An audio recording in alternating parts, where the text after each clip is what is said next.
Apa eksperimen paling mengerikan yang pernah dilakukan dalam sejarah?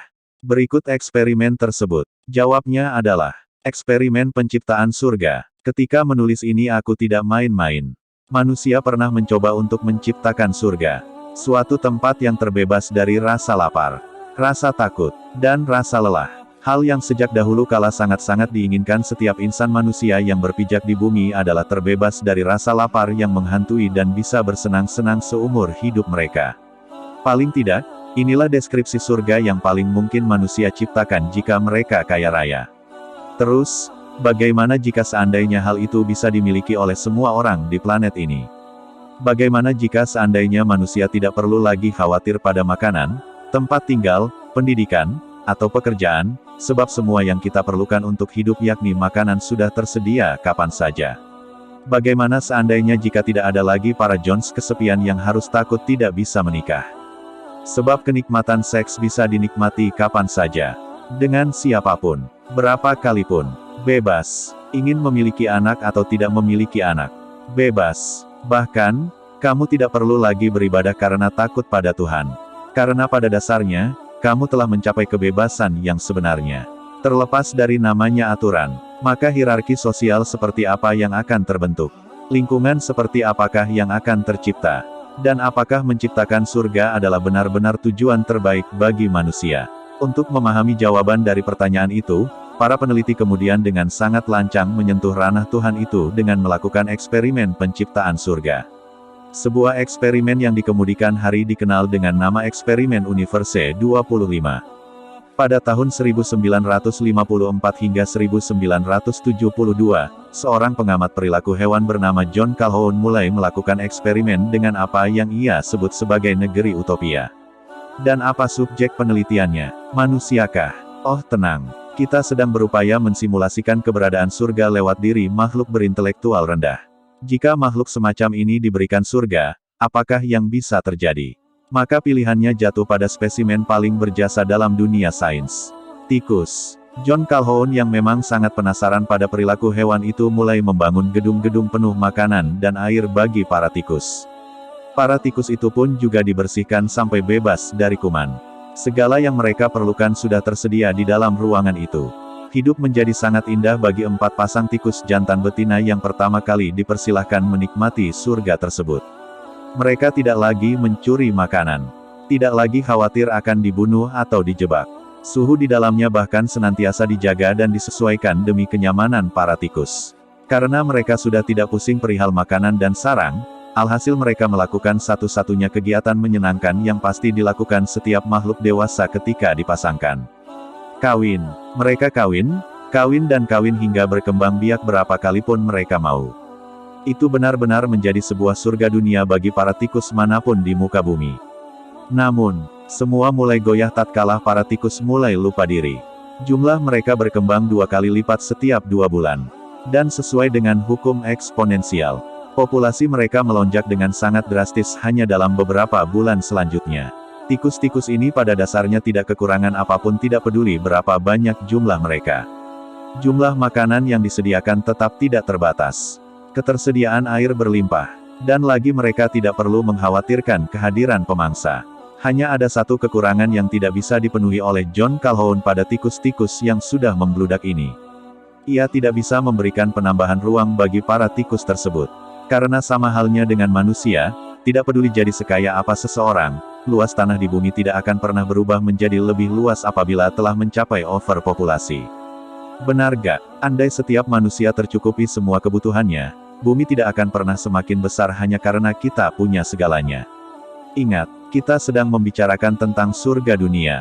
Begitupun halnya para tikus ini. Surga bagi mereka di dunia ini akan tetap ada. Tapi urusan populasi dan ruang adalah masalah mereka. Setelah hari ke-315, perkembangan populasi yang awalnya melonjak menjadi kian perlahan. Rupanya, para tikus itu mulai menyadari bahwa ruang mereka hidup menjadi semakin sempit.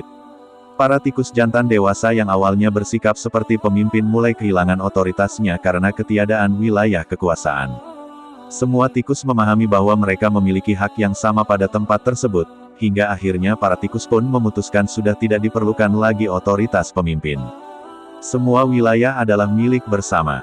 Pada akhirnya aturan yang membimbing kehidupan tikus secara sosial mulai runtuh.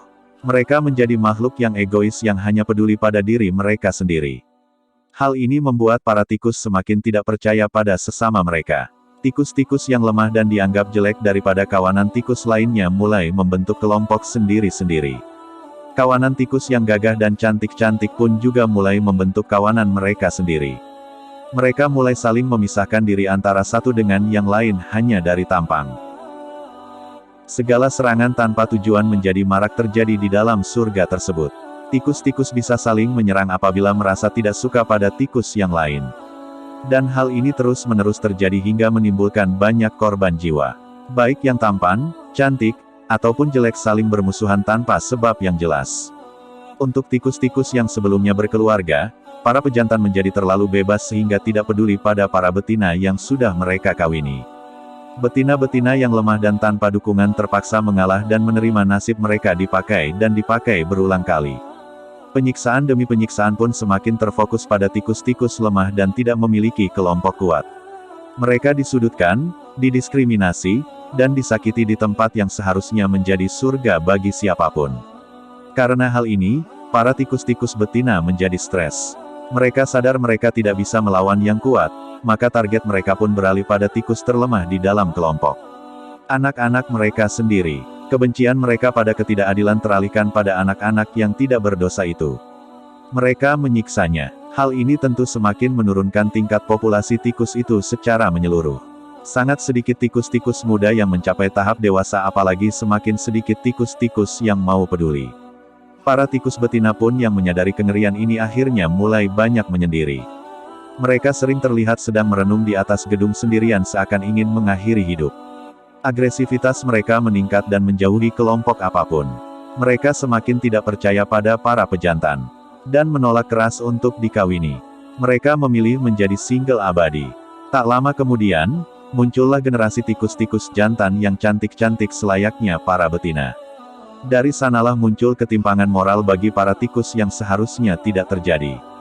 Mereka mulai berhubungan sesama jenisnya sendiri demi memenuhi kebutuhan hasrat yang mulai tidak terkendali antara satu dengan yang lain. Para tikus yang walau bagaimanapun tetap terpenuhi kebutuhan perutnya, mengalihkan hasrat kekerasan mereka pada seks. Terutama untuk generasi muda tikus itu, mereka akhirnya kecanduan pada hubungan badan sehingga menjadi hyperseks yang parah bahkan pada sesama jenisnya sendiri. Yang parahnya lagi, mereka membawa satu kebiasaan baru, yakni kanibalisme. Akibat banyaknya tingkat kematian dari hari ke hari, maka tak heran upaya untuk mencicipi daging sesamanya sendiri mulai tercetus. Mereka mulai penasaran pada daging rasnya sendiri dan akhirnya mulai terbentuk golongan kanibalisme. Mereka yang merasa bosan dengan makanan yang sudah ada sehingga mengalihkan kebosanan itu pada pembunuhan bayi-bayi tikus untuk dimakan. Pada hari ke-560, jumlah tikus yang telah menyentuh angka 2.200 ekor semakin jatuh. Keganasan tak terhentikan semakin menjadi-jadi. Korban pembunuhan bergelimpangan. Praktek LGBT meningkat dan menurunkan tingkat populasi secara drastis. Bahkan setelah tingkat kematian menyentuh angka 100% sekalipun, yang mana membuat wilayah tersebut kian merenggang. Keganasan para tikus tetap tidak berkurang. Tidak ada penguasa yang dilantik.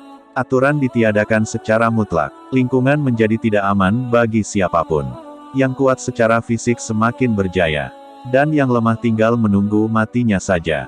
Surga dunia itu rupanya telah berubah menjadi ladang neraka. Negeri utopia itu telah menjelma menjadi wadah paling mengerikan bagi tikus manapun yang hidup di bumi. Karena hanya yang paling kuat dan paling egois yang akan tetap hidup. 2 tahun setelah percobaan ini dilakukan, tikus terakhir akhirnya dilahirkan. Dan sejak saat itu juga populasi tikus universe 25 kian meredup, hingga akhirnya padam seluruhnya setelah tikus yang masih bernafas terakhir meninggal dunia. Mereka punah, binasa, hilang, dan hancur berkat kelakuan diri mereka sendiri. Eksperimen ini pun tidak hanya dilakukan sekali. Tapi John Calhoun mengulanginya sebanyak 25 kali yang menjadi dasar penyebutan eksperimen universe 25 ini. Dan dari percobaan pertama hingga terakhir, semua hasilnya berakhir pada satu kesimpulan yang sama. Kemusnahan total tanpa ampun. Apa sih yang terjadi sebenarnya? Apakah semua murni karena sempitnya wilayah? Lalu bagaimana kita menjelaskan dengan keganasan yang masih terjadi setelah wilayah mereka semakin longgar? Kalau saya boleh menjabarkannya untuk bisa related dengan kehidupan kita. Jawabannya mungkin terletak pada aturan yang dihilangkan dari hidup tikus-tikus ini. Aturan yang menjadi kompas kehidupan mereka menghilang sepenuhnya. Hingga banyak tikus-tikus yang tidak tahu harus berbuat apa dalam kehidupannya itu akhirnya memilih menjadi tidak terkontrol. Aturan itu menghilang bukan karena tidak ada, tapi karena aturan itu telah terpenuhi tanpa adanya usaha. Dan hal itu terselimuti oleh kabut bernama kebebasan. Mereka tanpa sadar telah kehilangan makna dari keberadaan mereka sendiri. Kehilangan tujuan dan arah hidup. Rutinitas mereka hanya untuk makan, tidur, nge-seks, dan terus seperti itu tanpa akhir dengan diiringi wilayah kebebasan yang semakin berkurang karena diambil oleh orang lain. Pada akhirnya ketidakpuasan pada kebebasan itu menjadi pemicunya. Banyak dari kita hingga saat ini merasakan hidup dalam kekangan yang menyulitkan. Merasa dipaksa hidup dalam aturan yang membelit segala seluk-beluk kehidupan kita. Sampai kita lupa bahwa keberadaan kekangan ini justru menciptakan tujuan dalam hidup ini. Untuk bisa bebas dengan usaha kita sendiri. Dan mari kita mengambil sedikit pelajaran dari Universe 25 ini. Kita sangat beruntung terlahir sebagai manusia. Kita memiliki kecerdasan yang kompleks sehingga bisa menciptakan tatanan hidup yang harmonis antara satu individu dengan individu lainnya. Tentunya ini sangat jauh berbeda dengan tatanan hidup para tikus yang diatur oleh sistem sesederhana ketua dan anggotanya. Kita memiliki moral, dan kebijaksanaan yang membimbing kita agar tidak terjerembab oleh kekacauan meski tanpa pimpinan. Namun, apakah hal serupa akan terjadi pada manusia andai kita ditempatkan pada situasi yang sama? Makanan yang senantiasa terpenuhi, tempat tinggal yang nyaman, dan kebutuhan seks kapan saja kita mau. Pada kenyataannya kita masih jauh hingga bisa mencapai kondisi yang sama dengan para tikus itu. Kebutuhan kita masih berbeda-beda antara satu atap dengan atap lainnya. Kemakmuran kita sama sekali tidak merata. Kesulitan masih kerap membelenggu kita. Sehingga untuk mencapai negeri utopia tersebut sampai kini masih terbilang mustahil. Bahkan negeri kaya seperti Qatar pun tidak lepas dari kesenjangan sosial di dalamnya. Setiap negara masih memiliki orang susah di dalam mereka. Tapi, ini bukan jaminan kita tidak akan mencapai tahap kehancuran yang sama seperti Universe 25. Kenyataannya, manusia juga sedang mengalami tahap kemunduran seperti yang dialami dengan Universe 25 itu. Perilaku LGBT yang semakin dianggap wajar.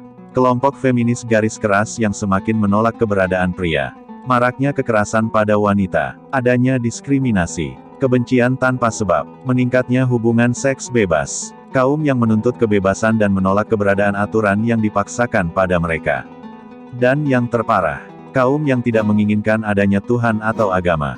Bukan menolak agama ya, tapi tidak menginginkan adanya agama. Jadi yang ateis ataupun agnostik jangan tersinggung.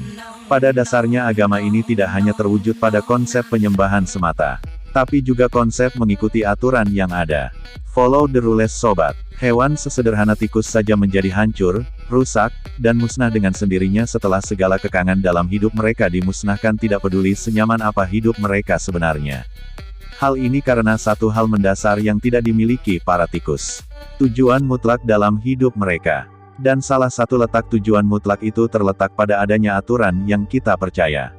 Memenuhi aturan inilah yang jadi tujuan untuk bisa terus hidup selaras satu sama lain. Bentuk aturan yang kita percaya juga bermacam-macam. Bisa berupa norma masyarakat, hukum adat, hukum negara, hingga agama. Dan menurut saya, salah satu penyedia aturan hidup terbesar itu adalah adanya kepercayaan atau agama itu sendiri. Hal inilah yang membedakan kita dengan tikus-tikus itu selain kecerdasan. Lalu bagaimana dengan manusia andai segala agama itu juga ditiadakan? Padahal banyak manusia yang justru hidup berdasarkan aturan agamanya. Aturan tidak membunuh, tidak memperkosa, mencuri, berbohong, menyakiti orang lain, dan sebagainya. Apa jadinya jika manusia hidup tanpa diiringi kepercayaan atau agama pada entitas paling berkuasa ini?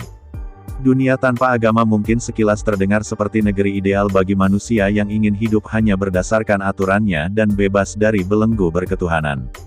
Tapi bagaimana dengan nasib negara yang tidak memiliki hukum dan aturan yang kuat di negeri mereka? Sebuah negeri yang tidak diatur oleh pemimpin kuat nan berharisma. Negeri yang sebatas mematuhi norma karena masih memandang adanya agama yang mereka percaya. Agama pada dasarnya menyediakan tata hidup, tujuan, serta aturan yang mesti dilaksanakan secara mutlak. Keberadaan agama hakikat membangun kesadaran mandiri pada setiap jiwa manusia bahwa mereka akan bertanggung jawab pada diri mereka sendiri akibat perbuatan mereka. Dan segala perbuatan itu pasti akan mereka bayar di hadapan Tuhan mereka sendiri. Dengan atau tanpa hukum dari manusia. Hal inilah yang tidak dimiliki para tikus Universe 25. Kepercayaan adanya hari pembalasan, hari penegakan keadilan, hari melunasi segala hutang, hari menyesali segala perbuatan, hari membayar segala keburukan. Kepercayaan inilah yang membuat kita bisa mengerem segala sifat buruk yang ada di dalam kepala kita, mencegah kita dari menjadi monster tanpa logika dan tetap menjadi manusia yang seutuhnya. Manusia memang bisa mematuhi aturan tanpa kehadiran agama, tapi beberapa manusia terkadang hanya mau mengikuti aturan jika diancam dengan ancaman nyata. Agama menyediakan hal itu dengan tempat bernama neraka. Jika mereka tidak mau menjadi manusia baik dengan imbalan bernama surga, maka biarlah mereka menjadi manusia baik untuk menghindari tempat bernama neraka ini. Karena manusia mengenal aspek agama inilah, yang menjadi alasan kuat kita mungkin bisa terhindar dari kehancuran total seperti yang terjadi para tikus ini. Dunia mungkin di masa depan, di suatu saat nanti bisa saja menjadi seperti negeri utopia. Tapi selama kita bisa mempertahankan nilai kemanusiaan yang ditanamkan di dalam hati lewat adanya keyakinan ini, maka rasanya mustahil kita menyentuh ranah primitif hingga memakan spesies sendiri. Tentu saja kita tidak sedang membicarakan agama yang membolehkan terorisme, kekerasan, ataupun kerusakan dalam bentuk apapun. Saya sedang membicarakan agama yang menjunjung cinta dan kedamaian yang diyakini sebagai jalan terbaik menuju keseimbangan spiritual dan emosional. Ketika agama atau kepercayaan semacam ini sudah hancur dan hilang sepenuhnya, saat itu jugalah satu-satunya palang pintu terakhir pembatas perilaku manusia selain norma hilang dari dunia. Saat kondisi yang sama pada Universe 25 terjadi juga pada manusia, maka tinggal berharap saja manusia masih bisa menjunjung tinggi moralitas berdasarkan kesadarannya sendiri. Bagaimana pendapat kalian? Apakah menciptakan surga dunia masih menjadi impian atau justru meminimalisir kehancuranlah yang seharusnya kita fokuskan untuk menciptakan utopia sebenarnya? Tulis pendapat kalian tentang eksperimen ini dan pelajaran apa yang seharusnya kita petik di dalamnya, karena berbagi perspektif akan semakin memperluas sudut pandang kita melihat cakrawala.